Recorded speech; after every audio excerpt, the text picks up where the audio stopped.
Morning class. So yesterday we had finished up with the first chapter, and today I told you we will start the second chapter for the revision, and I will be taking only important topics of this chapter because we are running short of time, I think, and you need to put your efforts also. Still I am asking anyone has taken the reading at least of not the whole chapter, at least the topics which I am covering, uski to ek baar you can take the reading for 5 or 10 minutes at home. Still I don't think anybody has taken the reading yesterday at home. Anyone? किसी ने reading की थी? What we have covered? Saloni? की थी? Then why don't you raise your hand? चलो. So the chapter for the day is second chapter, the end of bipolarity, and I think I have explained this topic and the meaning of bipolarity to you. So it would be easy for you to understand this chapter now. And the very first question which you will find to this chapter will basically cover 3 questions in the topics of this chapter. First is what was the Soviet system, where we will try to understand how USSR came into existence, कैसे हुआ, कैसे ये एक USSR एक group बनता है as a country. Then we will try to see how USSR became so powerful after Second World War. Then we will also see how it was lagging behind than the Western Alliance. Western Alliance से वो कहाँ पीछे हो रहा था, कैसे weak पड़ रहा था. So और finally we will see how it disintegrated, how it collapsed. What were the reasons? What were the factors which led to the disintegration of USSR in 1991? So these are the 4 or 5 basic questions which are very important from the point of view of your exams, and accordingly question wise we will cover the topics. And for the day the question would be what was the Soviet system. So before I start this topic, we will just take a short introduction which will connect you with this topic with chapter 1 and chapter number 2. Okay. So you can see the overview here, the end of bipolarity. The Berlin Wall we have discussed, and all of you must be knowing when I am talking about Berlin Wall, it divided East Germany and West Germany. Germany के बीच में एक wall बना दी थी, ठीक है? उसी wall को क्या बोला है हमने? Berlin Wall. The Berlin Wall, which has been built at the height of the Cold War. Height of the Cold War means when Cold War was its peak. Start to 1945 से हुआ, but some incidents were ऐसे कुछ incidents थे which we call them as the peak of the Cold War. एक तो ऐसे Cuban missile crisis हो गया, ठीक है? So height of the Cold War and was its great symbol was toppled by the people in 1989. तो ठीक है, ये जो बर्लिन वॉल है had been built, बना था during the Cold War, but उसको जो ब्रेक किया, जो इसको कोलैप्स किया was in 1989. 1989 before disintegration of USSR. यहाँ से 1989, 1991, this is a time period जहाँ से एक साथ तो collapse नहीं हो सकती ना कोई चीज. Slowly and gradually जो USSR became weaker and weaker. तो उसकी what were the internal problems of USSR? We will discuss that. So when we talk about Berlin Wall, you have to remember it was constructed in 1961. So do you remember any other events of 1961? Indian history, Indian political system also, and at world level also. कुछ incidents can you remember? Of 1961. Yesterday only we had read about it. नाम कब हुआ था? 1961 में was the first meeting at पहला summit हुआ था नाम का. कब हुआ था? 1961 at Belgrade. किस जगह Belgrade? Yugoslavia. So that was also in 1961. Then you can think 62 में क्या हुआ? Cuban missile crisis. And again 1962 में एक और इवेंट है Indo-China War. And in 1961 again you can remember the Berlin Wall का कंस्ट्रक्शन हुआ था. And break तोड़ा कब गया था उस वॉल को? 1989, just before the collapse of USSR. तो यहीं से collapse होना शुरू हुआ था एक्चुअली. इस वॉल का बहुत डीप मीनिंग है. It is not just a wall की जो डिवाइड कर दिया था. अगर ये जर्मनी था हमारा यूरोप में, इसको हमने डिवाइड किया है. इसको हमने क्या बोला है? ईस्टर्न अलायंस, ठीक है? इसको हमने क्या बोला है? Western alliance. Means this was the western Europe, this was eastern Europe. This was supported by US. It was allies of US. These countries were allies of USSR. If I say this wall was shattered in 1989 और construct हुई थी 1961, तो 1961 में यहाँ पर clear division दिखा रहा था. These countries were capitalist countries, and further east these countries were promoting socialism and communalism. USSR को support. अब अगर मैं इसको तोड़ देता हूँ, these people unite together. ये यूनाइट हो जाती है जर्मनी द्वारा. इट मींस यहाँ पे क्या हो गया? ये क्या हो गया? क्यों हो गया? ये वॉल को क्यों तोड़ना पड़ा? क्योंकि ये क्या हो गया था? कोलैप्स हो गया था, डिसइंटीग्रेट हो गया था. And this country also started following capitalism. दोबारा मर्ज हो गए थे. जर्मनी जो डिवाइड हुआ था एक आइडियोलॉजी के बेस पे, फिर से इनकी आइडियोलॉजी क्या हो गई थी? कॉमन हो गई. थी, स्लोली एंड ग्रेजुअली, एक साथ नहीं हुई but slowly gradually they became and started following the same ideology. So I hope you have understood this system, because Berlin wall बस नाम के लिए वॉल है बट एक बहुत डीप मीनिंग उसके अंदर है, जिससे हमें क्लियर वर्ल्ड में मैसेज आता है क्या ये कैपिटलिस्ट थे, ये कम्युनलिज्म थे, ये टूट गया, दोबारा से वर्ल्ड एक हो गया और सुपर पावर कौन बन गया, यूएस. ठीक है. So this is the deep meaning of Berlin Wall. So you can write a short note on Berlin Wall. लिखने वाले तो बस एक लिख देंगे कि एक वॉल थी जर्मनी में जो कस्टा 1961 में 89 में, but you should know the relevance and significance of this wall. बनाई थी तो इसने वर्ल्ड को दो पार्ट में डिवाइड कर दिया था, इसको तोड़ना जरूरी था टू ब्रिंग यूनिटी.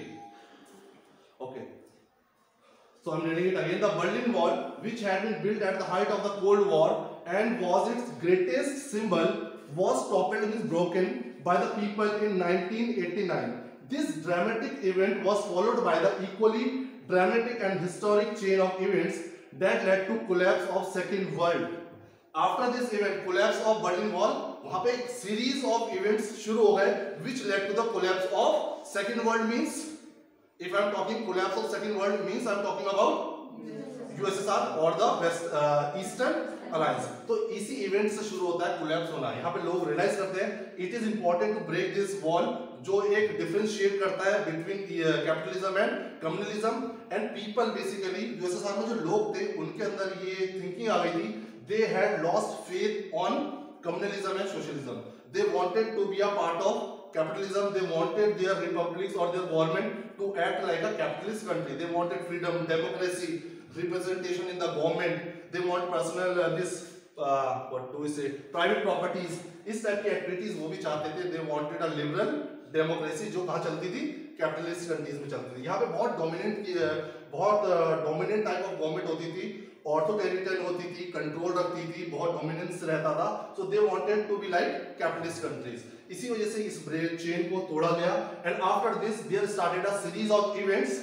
इवेंट्स मतलब प्रोटेस्ट स्टार्ट हो गए, डेमोन्स्ट्रेशंस स्टार्ट हो गए against the government, against the USSR rule. यहाँ पे कम्युनिस्ट एक ही टाइप की, बेसिकली यूएसएसआर में एक ही पॉलिटिकल पार्टी थी, that was communist party, single party, किसी और पार्टी को अलाउड ही नहीं था.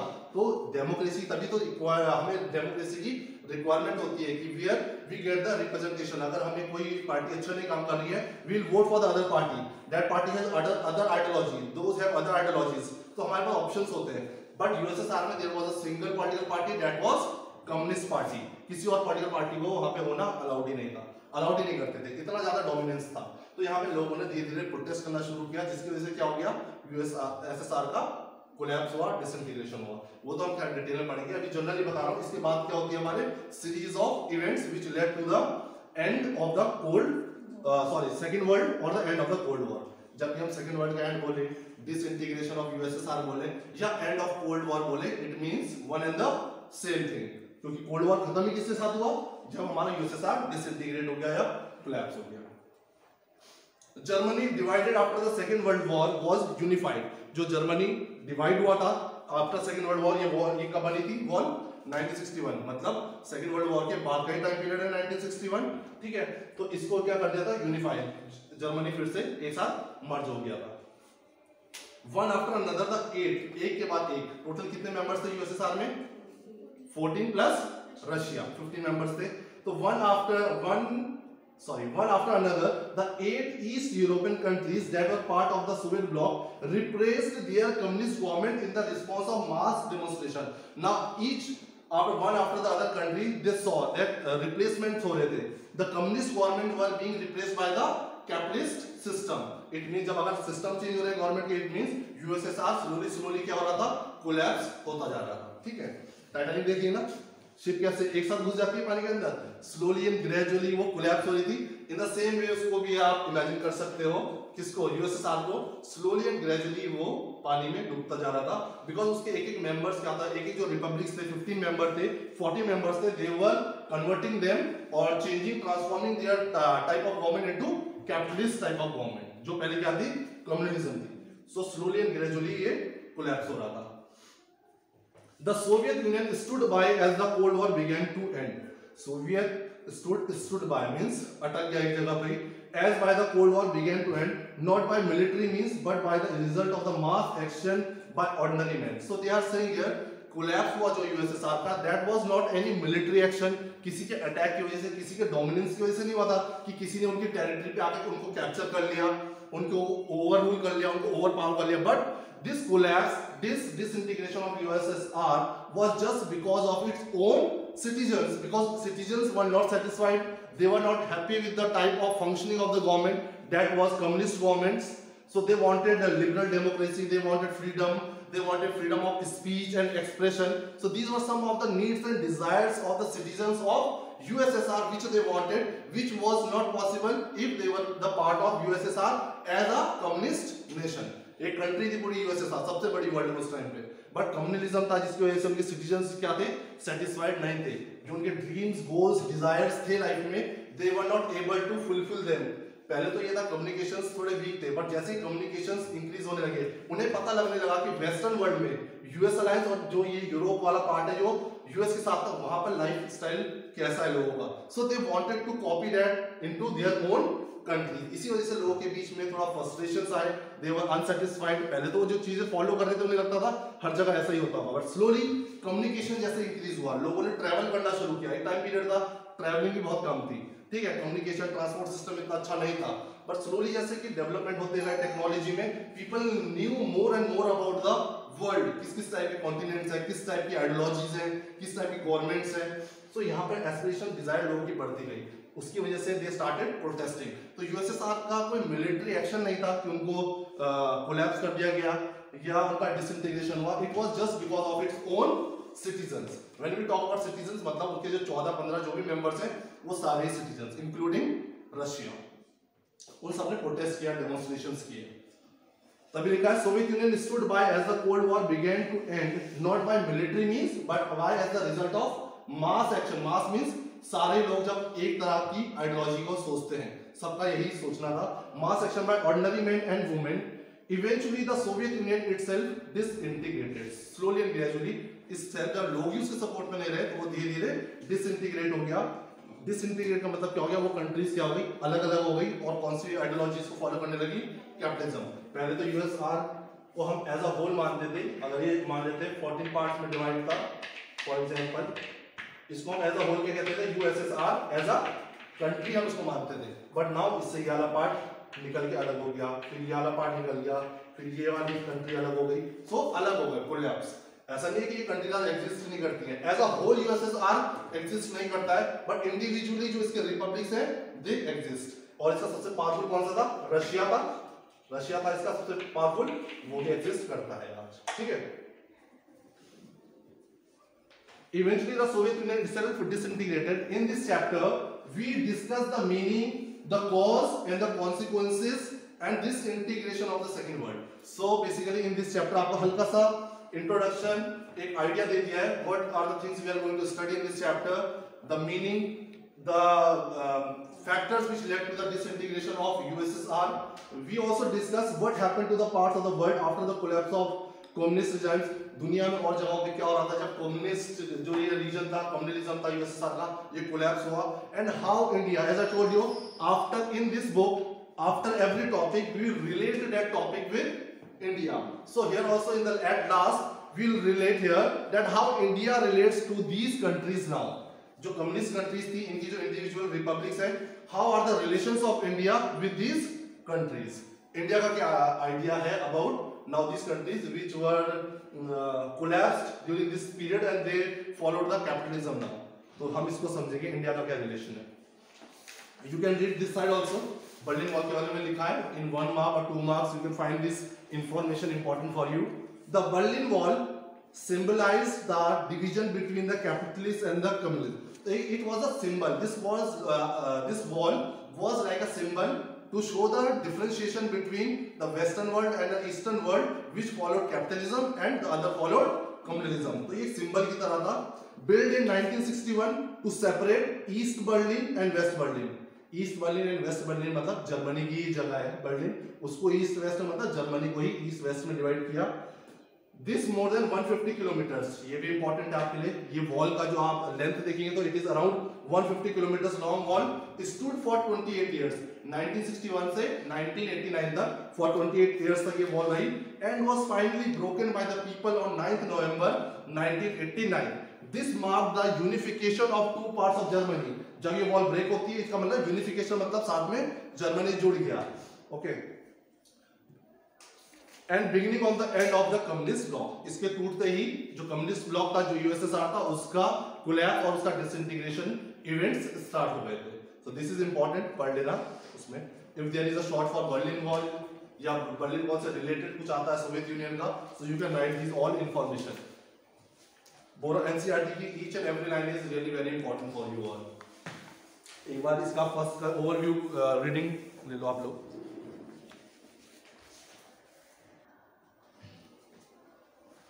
Okay, so the very first question is of this chapter after the introduction part, what was the Soviet system? We'll try to understand that. What do we understand by Soviet system? Okay, so this part you must have understood the end of bipolarity, why we are talking about end of bipolarity, what were the reasons and what are the important questions we will cover in this chapter. The first is what was the Soviet system. Before we move forward with this question, what was Soviet system, just take the reading of this person. He is the most important person when we talk about the Soviet system or we talk about USSR. He was the first leader after Russian Revolution. एक Russian Revolution हुआ था. You must have studied in history class 9th में. Russian Revolution was a chapter in history or 10th? In 10th. In class 10th, Russian Revolution. I think 9th. In 10th you have French Revolution, I think. No, French Revolution in 9th. 9th. Okay, you must have read about Russian Revolution. ठीक है, 1917 में, जिसकी वजह से we C today USSR. तो जो इसका सबसे फॉरमोस्ट इंपॉर्टेंट लीडर था, इनका नाम है व्लादिमीर लेनिन. ओके, एक आइडियोलॉजी भी है हमारी communist party of India, Marxist Leninist. तो इनकी आइडियोलॉजी के ऊपर वो कम्युनिस्ट पार्टी बेस्ड है. तो he was one of the important leader. इनका देखिए बर्थ है 1870 से 1924 तक. सो इनके बारे में he is the founder of Bolshevik communist party, leader of the Russian revolution. जो इंपॉर्टेंट आपको यहाँ पे पढ़ने के लिए, जो रशियन रेवोल्यूशन हुआ था 1917 में, ये उस रशियन रेवोल्यूशन के क्या थे, लीडर थे. He followed communalism. कम्युनिस्ट थे, कार्ल मार्क्स को फॉलो करते थे, उनकी स्टडी को फॉलो करते थे. इसीलिए तो यूएसएसआर किसके ऊपर बेस्ड था, कम्युनलिज्म के, सोशलिज्म को फॉलो कर रहा था. बिकॉज जो लीडर थे व्लादिमीर लेनिन, इन्होंने जो प्रोटेस्ट किया था, that is called the Russian Revolution in 1917, was based on communalism. He was a follower of Karl Marx. Okay. So the most difficult period following the revolution of 1917 से 1924, an outstanding theoretical, चलिए ये तो इसकी extra इनकी information है, but basic thing you must know, Russian revolution 1917 में हुआ था. उनके लीडर व्लादिमीर लेनिन थे और ये कम्युनिज्म को प्रमोट करते थे. उसी की वजह से जब यूएसएसआर फॉर्म हुआ, क्योंकि यूएसएसआर क्या था, पहले वहां पे क्या था, मोनार्की सिस्टम था. किंग होता था, किंग्स रूल, वो किंग्स रूल हुआ करता था. अगर हम डेप्थ में जाएंगे हिस्ट्री में फिर तो बहुत कुछ है, हमारा वो चैप्टर नहीं है, बट एक बेसिक सी चीज है, वहां पे मोनार्की सिस्टम को फॉलो किया जा सकता था. तो people were not satisfied there, इसीलिए ये जो थे व्लादिमीर लेनिन, इन्होंने एक रेवोल्यूशन स्टार्ट किया to bring change in the ideology. तो मोनार्की सिस्टम से फिर इन्होंने यहाँ पे क्या एस्टैब्लिश किया, कम्युनिज्म को एस्टैब्लिश किया. और उसी के साथ हमारा क्या एस्टैब्लिश हुआ, यूएसएसआर. यूएसएसआर के साथ एक ही दिन में सारी कंट्रीज नहीं मर्ज हो गई थी. स्लोली एंड ग्रेजुअली इसके अंदर मेंबर्स बढ़े और टोटल कितने हो गए, 15. Okay, so we will study that. इसके बारे में थोड़ा सा पता होना चाहिए था आपको. You can use his information in your answers. The Union of Soviet socialist Republic, USSR. कई बार फुल फॉर्म आ जाती है, बच्चे पढ़ तो लेते हैं पूरा syllabus USSR, but you must know the full form of it.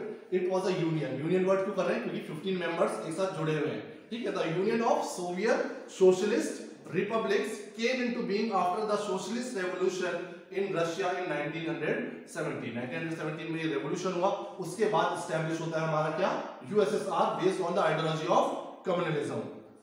क्योंकि जो इसके लीडर थे, he was a strongly he followed the ideology of Karl Marx, that is communism and socialism. तो जो हमारा यूएसएसआर बनता है is based on the ideology of communism after 1917 revolution. The revolution was inspired by the idea of socialism. इस ये revolution जब चल रहा था, it was based on the ideology of ideas of socialism and communism as opposed to capitalism. It means they were opposed to capitalism. Clear था कि जो ये सिस्टम चल रहा है वर्ल्ड में, ये इतना अच्छा नहीं है, we have to follow communalism. उसके अपने अपने उन्होंने मेरिट्स दिए होंगे. ठीक है. And the need for an egalitarian society. They thought capitalism में क्या है इक्वल सोसाइटी नहीं है, डिफरेंसेस बहुत है। If you talk about rich and poor on the basis of caste, colour, ठीक है, on the basis of region, place of birth, इसमें उन्होंने बोला बहुत ज्यादा इनइक्वालिटीज है कैपिटलिस्ट सिस्टम के अंदर। So they said we will bring a this system of communalism where we will have a society based on egalitarian. Egalitarian means everyone will be treated equally, everyone will be given the opportunities according to their needs, ठीक है, funding दी जाएगी, पैसा भी दी जाएगा, job opportunities भी दी जाएंगी जिसकी जितने रिक्वायरमेंट्स है। So each and everyone will be treated equally in a communist society. So ये एक आइडिया था। This was perhaps the biggest attempt in human history to abolish institution of private property. तो human history में ये बहुत बड़ा एक initiative था जब पहली बार कोशिश की गई to abolish the institution of private property. When I am telling institution of private property means किसको हटाना, कैपिटलिज्म को एंड करना। ये ट्राई किया यूएसएसआर ने and consciously designed a society based on principles of equality and they designed a society based on the principle. जो basic principle था उनका वो क्या था, इक्वालिटी लानी है। एंड हाउ इक्वालिटी कैसे लानी है, कम्युनलिज्म के थ्रू, where all the resources will be controlled by the state and equal share will be given to all the members of the USSR state equally, सबको इक्वल ट्रीट किया है। This was the idea. Basically this idea came जब Karl Marx ने देखा था कि पहले के टाइम में जो फैक्ट्री वर्कर्स होते थे उनकी जो कंडीशन हुआ करती थी बहुत ज्यादा डिटोरेटिंग हुआ करती थी, बहुत पुअर हुआ करती थी, उनकी जो एक कंडीशंस थी वर्क करने के लिए वो भी अच्छी नहीं होती थी। So he wanted to fight for the workers. इसीलिए कार्ल मार्क्स ने अपनी कम्युनलिज्म या सोशलिज्म ये जो आइडियोलॉजी है प्रमोट की थी, क्योंकि वो चाहते थे जो वर्कर्स इतना वर्क हार्ड करते हैं तो उनको जो शेयर ऑफ प्रॉफिट आता है वो कुछ भी नहीं मिलता है। सो ही वांटेड जो प्रॉफिट हो वो इक्वली डिवाइड हो किसके बीच में, वर्कर्स के बीच में। तो इस आइडिया के साथ कार्ल मार्क्स ने कम्युनलिज्म या सोशलिज्म को स्टार्ट किया था। बट यहाँ पे लेनिन ने इसको थोड़ा सा क्या किया, एडवांस किया, इसमें चेंजेस किए, इसमें डेवलपमेंट्स किए, ठीक है। And he wanted a society based on the principle of equality. In the short terms we are talking about यहाँ पे कम्युनलिज्म एंड कैपिटलिस्ट कंट्री को, ठीक है, कंपेयर कर रहे हैं। In doing so, the makers of the Soviet system gave privacy to the state and the institution of the party. The Soviet political system centered around the Communist Party. If we talk about the political parties of USSR or the communist nations, उनका एक ही party होती थी, that is Communist Party. No other party was allowed to be there, and no one other political party or opposition was allowed. कोई भी opposition party allowed नहीं थी। India में ऐसा है, there are so many parties, there are so many opposition parties. There are always parties to question the ruling party. इसीलिए balance बना रहता है ना, अपनी मोनोपोली कोई नहीं चला सकता है। If the government is doing wrong, people will protest, show demonstrations, farmer का देख रहे हैं आप लोग, है ना, एक के बाद हमारी कंट्री में हम देखते रहते हैं कुछ ना कुछ प्रोटेस्ट हो रहा होता है। बट यहाँ पर ऐसा नहीं था, यहाँ पर एक ही गवर्नमेंट थी, कम्युनिस्ट गवर्नमेंट थी, कोई अपोजिशन अलाउड ही नहीं था, कोई अपोज नहीं कर सकता था। They did not have the freedom to raise their voice, right to speech नहीं था वहां पे, राइट टू फ्रीडम नहीं था, ठीक है, पार्टिसिपेशन नहीं था गवर्नमेंट में, कुछ भी नहीं था ऐसा। The Soviet political system centered around the Communist Party and no other political party or opposition was allowed. The economy was planned and controlled by the state. All the economy, what will be the investment in the various sectors, tertiary, primary, secondary sectors, this all was decided by the Communist Party or the state government. There was no role of the citizens, no demands, desires were considered of the citizens. Citizens की किसी भी opinion को वहां पर माना नहीं जाता था, ना कंसीडर किया जाता था। Everything economy was planned according to the communist party और the government. So what happened after the second world war, the East European countries that the Soviet army had liberated from the fascist forces came under the control of the USSR. Now they are saying, यहाँ पे तो USSR construct हो रहा था और policy क्या थी, on the base of principal of equality पे। पर अब क्या होता है, सेकंड वर्ल्ड वॉर होता है। सेकंड वर्ल्ड वॉर के बाद यूएसएसआर क्या करता है, जो ईस्ट यूरोप की कंट्रीज थी, सेकंड वर्ल्ड वॉर के बाद जो ये ईस्टर्न यूरोप, जर्मनी को हाफ अगर हम कर देंगे यहाँ से, तो जो ये ईस्ट यूरोप की कंट्रीज थी, यहाँ पे रशिया इनको इन्फ्लुएंस करने लगा और अपने साथ इनको जोड़ने लगा, कोलैप्स करने लगे हमारे साथ, ठीक है। तो इसको बता रहे हैं यहाँ पर, after the second world war the East European countries that Soviet army had liberated from the fascist forces came under the control of USSR. Second world war के चेंजेस हो रहे थे स्ट्रक्चर में पूरे हमारे वर्ल्ड के। तो सेकंड वर्ल्ड वॉर के बाद क्या हुआ था, हमारा कोल्ड वॉर चल रहा था, तो कुछ जो वेस्ट यूरोप की कंट्रीज थी, ये वाली वेस्ट कंट्रीज तो यूएस के साथ थी, जो ईस्ट वाली हुई इसे यूएसएसआर ने अपने साथ मर्ज कर लिया, क्योंकि इनमें से बहुत सारी कंट्रीज को फ्री कराया था, फ्रीडम दिलाई थी किसने, यूएसएसआर ने, from the fascist forces। Faces forces के बारे में डिटेल नहीं पढ़ेंगे, एक आइडियोलॉजी थी, जैसे हम कैपिटलिज्म कम्युनिज्म पढ़ रहे हैं, फेसिस फोर्सेस भी एक आइडियोलॉजी थी जो जर्मनी इटली में उस टाइप की आइडियोलॉजीज वर्क करती थी हिटलर के अंडर भी, तो इनको मर्ज कर लिया यूएसएसआर ने अपने साथ। The political and the economic system of all these countries were modeled after the USSR. So जितनी भी नई कंट्रीज यूरोप की मर्ज हुई यूएसएसआर के साथ, उन्होंने भी कौन सा मॉडल फॉलो करने लगा? कम्युनिज्म का, जो यूएसएसआर का था, ठीक है। This group of countries was called the second world. तभी हम बोलते हैं इन कंट्रीज को हम क्या बोल लेते हैं? Second world countries. ये फर्स्ट वर्ल्ड कंट्रीज हो गई which were the part of US। ये कंट्रीज जिन्होंने किसका इकोनॉमिक मॉडल किसका फॉलो करना शुरू कर दिया? यूएसएसआर का। These countries was called the second world countries. Okay. और द सोशलिस्ट ब्लॉक, इसको एक और नाम देने लगे हम लोग, सोशलिस्ट ब्लॉक। पूरा एक ब्लॉक बन गया था socialist block which followed the ideology of communism. The Warsaw Pact, Warsaw Pact पता है इनका, मिलिट्री अलायंस था यूएसएसआर का। अब military alliance held them together, वो ट्राई करता था कि इनको जो 14-15 मेंबर्स हैं हमारे जो ये सोशलिस्ट ब्लॉक बनाए, इनको हम एक साथ कंबाइन करके रखें, इनके बीच में यूनिटी रहे और ये एक साथ बने रहे। तो वार्सो पैक्ट ये कोशिश करता था। Held them together, the USSR was the leader of the block. अगर इसका लीडर देखें पूरे वेस्टर्न ईस्टर्न अलायंस का और द सोशलिस्ट ब्लॉक का अगर लीडर देखें तो कौन था? यूएसएसआर। यहां तक किसी को कोई प्रॉब्लम? इसको रेटिंग ले लो एक बार जल्दी से।